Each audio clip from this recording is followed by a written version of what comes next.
Was? Ich stelle das ich kann nur 9 Minuten aufnehmen. Ich drehe das Ganze jetzt.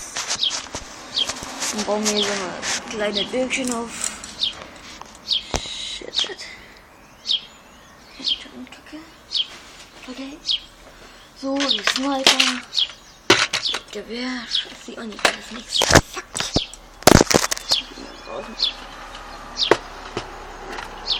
Hier ist das Gewehr, Leute. Hier ist das Gewehr. Ihr seht's. Mit alle drin und dran und Munition. Einmal hinten noch schießen. Wo noch geprallt. Das Auto, was man wahrscheinlich sehen wird. Nachladen. Zack. Dafür ist gesichert.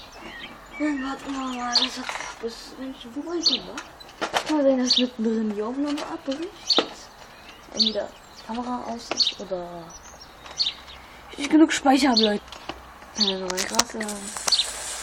Ich wäre schon gekommen, jetzt kommt das Waffelspiel. Ja, ich hatte noch kein Intro, aber egal. Doch, hier mein Intro.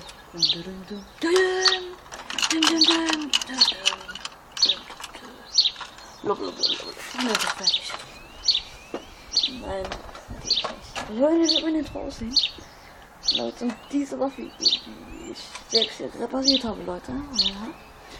Alle, die das Video was davor schon gehört.